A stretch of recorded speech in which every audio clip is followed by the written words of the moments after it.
संपूर्ण जीव जंतुओं की उत्पत्ति माँ के द्वारा किया जाता है, इसीलिए कहा जाता है कि माँ से बड़ा योद्धा कोई नहीं होता है। और इस वीडियो में कई प्रकार के जीव जंतुओं एवं जानवरों को इस दुनिया में अपने बच्चों को प्रकट करने के स्वरूप में अलग अलग और विभिन्न प्रकार के विधियों द्वारा प्रकट करते हैं, इसमें इस वीडियो में दिखाया गया है। सी हॉर्स, माँ ही अपने बच्चों को इस दुनिया में प्रकट करे ये संभव नहीं है, बल्कि नर भी इस दुनिया में इस बच्चे को पैदा करते हैं अर्थात प्रकट करते हैं। सी हॉर्स एक ऐसा जलीय जीव है जो नर अपने बच्चों को पैदा करते हैं। सी हॉर्स के मीटिंग प्रोसेस में कुछ इस प्रकार के क्रियाकलाप चलता है कि मादा सी हॉर्स नर सी हॉर्स में अपने बेबी को छोड़ देता है और फिर नर सी हॉर्स 45 दिन के बाद अपने कुछ इस प्रकार से अपने बच्चों को प्रकट करते हैं और इस दुनिया में फैलाते हैं और कुछ इसी प्रकार अपना जीवन वंशज फैलाते हैं अर्थात दुनिया में प्रकट करते हैं। सूरिनल टोड, यह एक बदसूरत से मेढक के प्रजाति होता है जो अपने बच्चों को खूबसूरत तरीके से पैदा करते हैं अर्थात जन्म देती है। इस प्रकार के मेढक मीटिंग के कुछ समय बाद अंडे को देती है। फिर नर को यह काम होता है कि मादाओं के पीठ पर इस अंडों को कुछ इस प्रकार से सजा देती है जो उसके माँ के पीठ पर इस प्रकार से सज जाता है कि उसी के ऊपर से चिपक जाता है। फिर कुछ दिनों के बाद वह अंडे अपने माँ के चमड़ियों के भीतर घुस जाता है। फिर इस प्रक्रिया के कुछ समय बाद बेबी का जन्म होता है। बेबी का जन्म होने के पश्चात उस नर मेढक की मृत्यु हो जाता है, परंतु मृत्यु के पश्चात और मृत्यु तक उस सभी बच्चों का जन्म हो जाता है। स्नेल अर्थात घोंघा, स्नेल एक ऐसा जीव होता है जिसमें नर एवं मादा दोनों एक ही में पाए जाते हैं। इसी के क्रॉस कॉम्बिनेशन के बाद एक अंडे के निर्माण होता है जो उनके शरीर के अंदर होता है।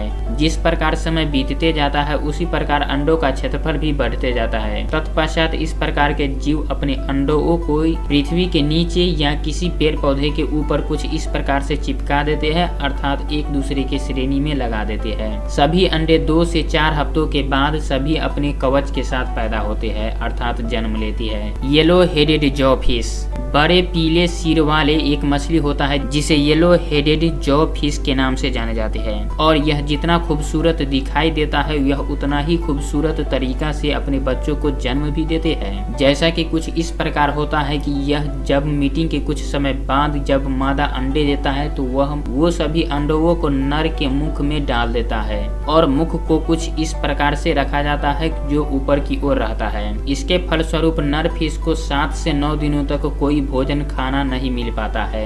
7 से 9 दिनों के बीच ही सभी अंडे परिपक्व हो पाते हैं और अपने बच्चे के रूप में जन्म ले पाते हैं और इस प्रोसेस में नर अपने मुख को चला कर अपने बच्चों को पैदा करते हैं। टरंटुला हॉकवास, यह एक अजीबोगरीब कीट होते हैं जो अपने बच्चों को बड़ी खूबसूरत और नुकीली तरीके से बच्चे पैदा करते हैं। जैसा कि कुछ इस प्रकार से होता है, यह कीट मीटिंग के कुछ समय बाद जब अंडा देने के परिपक्व हो जाता है तो जो किसी एक प्रजाति के मकड़ी के तलाश में लग जाता है और फिर उस मकड़ी को डंक मारकर बेहोश कर अर्थात मार दिया जाता है और उसके ऊपर अपने अंडों को दे दिया जाता है। फिर उस मकड़ियों को खींचते हुए किसी सेफ जगह पर रख दिया जाता है या अपने किसी गड्ढे के नीचे रख दिया जाता है और उसे बंद कर दिया जाता है। इसके फलस्वरूप जब वह अंडे विकसित होते हैं तो उसे पोषक तत्व के रूप में उसी मरे हुए मकड़ी की कुछ पोषक तत्व ग्रहण करते हुए जीवन को बढ़ाते हैं और फिर उसकी उस प्रकार के कीट की उत्पत्ति हो पाता है। एलिफेंट, मीटिंग प्रोसेस के 22 महीनों के बाद एलिफेंट अपने बच्चों को पैदा करते हैं अर्थात जन्म देती है। मादा एलिफेंट हमेशा खड़े होकर अपने बच्चों को पैदा करते हैं जो कुछ इस प्रकार का दृश्य बनाता है। सबसे पहले वे अपने बच्चों को पैदा करने के तत्पश्चात वह अपने बच्चों को लात से मारना शुरू कर देता है। इसका मुख्य कारण है कि जब वह बच्चा पैदा होते ही अगर वह उठकर खड़ा नहीं हुआ तो उसका वजन इतना अधिक होने के कारण वह भारी भरकम शरीर लेकर कभी भी चल नहीं पाएगा। उसी प्रकार वह असहनीय चोट देकर भी उसे खड़ा होने का साहस और दुस्साहस दोनों करता है। जन्म के समय ही हाथी का बच्चा का वजन लगभग 120 केजी का होता है तथा उसकी लंबाई 3 फुट होता है। जिराफ, मीटिंग के 15 महीनों के बाद जिराफ अपने बेबी को जन्म दे पाते हैं और जब जिराफ बेबी जन्म लेते हैं तो उसकी लंबाई 5 से 6 फुट होता है तथा उसका वजन 50 से 70 केजी होता है और जिराफ अपने बेबी को हमेशा खड़े होकर जन्म देते हैं। फिर भी मादा जिराफ की ऊंचाई लगभग 5 फुट से ऊपर होता है, फिर भी उतना ऊपर से बेबी गिरने पर उसे कुछ नहीं हो पाता है। Red crab. संपूर्ण पृथ्वी पर लगभग क्रैब के 4000 से ज्यादा प्रजाति पाए जाते हैं। इसी में से रेड क्रैब एक ऐसे कैकरे होते हैं